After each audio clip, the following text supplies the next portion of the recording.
Encyclopedia for the Young.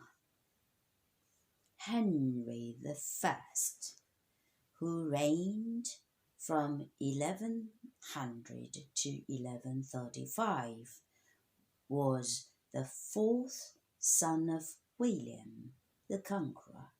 He was made king in the absence of his elder brother Robert, and his first task was to control the unruly Norman barons.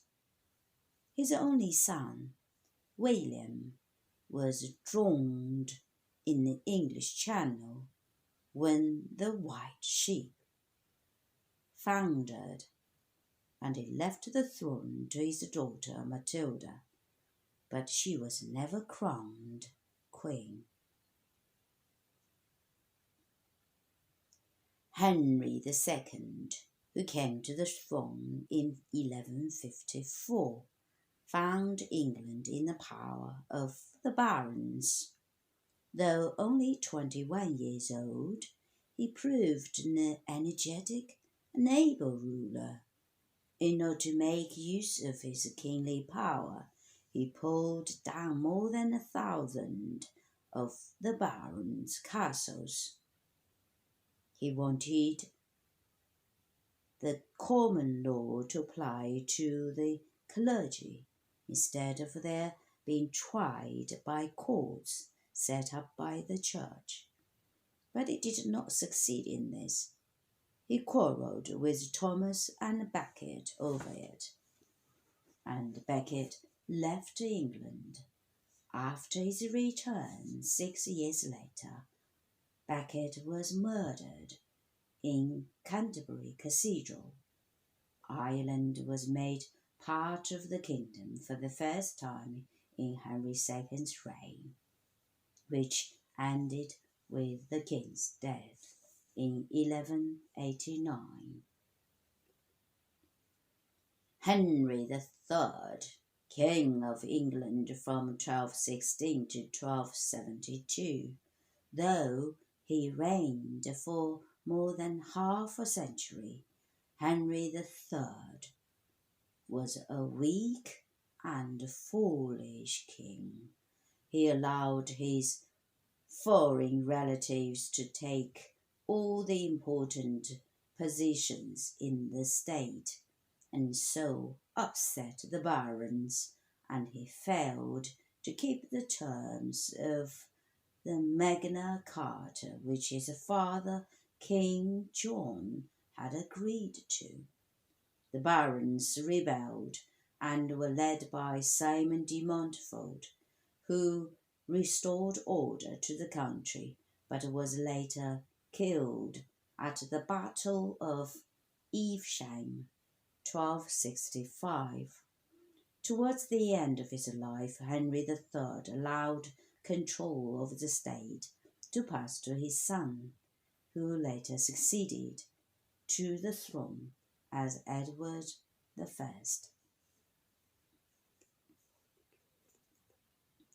Henry IV, or Henry Bolingbroke, was the first king of the House of Lancaster, and he reigned from 1399 to 1413.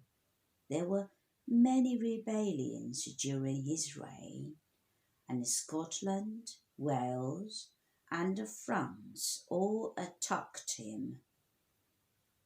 These troubles weakened his power, and to obtain support from the church, Henry made a cruel law by which persons who did not believe the church's teaching could be burned.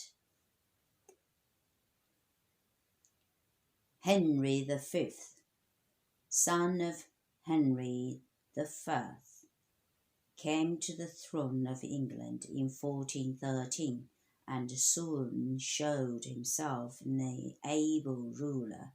He was, however, a harsh man, and had been known in his youth as Madcap Harry on account of his reckless ways. As a king, he was both adventurous and wise. He renewed the war against France and soon won the Battle of Agincourt in 1415.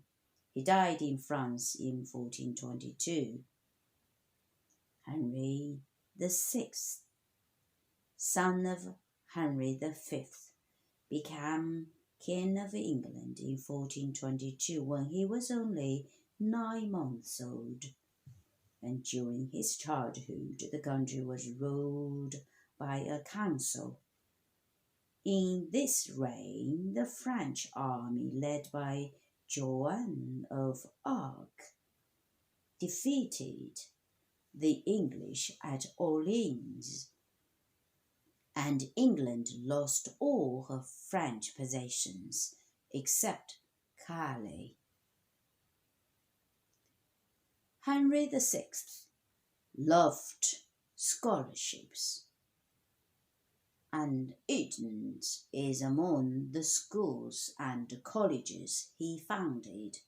He was also a good and gentle man, but he suffered from spells of madness.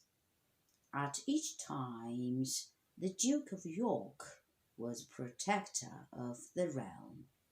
In 1455, the Duke of York, who thought he had a better right to the throne than Henry, decided to fight for the crown, and so began the Wars of the Roses.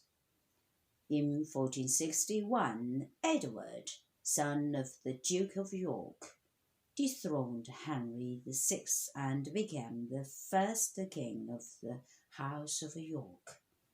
Henry VI was put to death while in prison in 1471. Henry VII became King of England in 1485 when Richard III was slain at the Battle of Bosworthfield. He was descended from the House of Lancaster, but married Elizabeth of York, and so the two houses were at last united, and the Wars of the Roses came to an end. His reign, the first of the House of Tudor, was troubled by the pretenders Lambert Seymour and Perkin Warbeck, each of whom claimed to be the rightful heir to the throne. Henry VII was a strong king who made the country wealthy and the crown powerful. He died in 1509.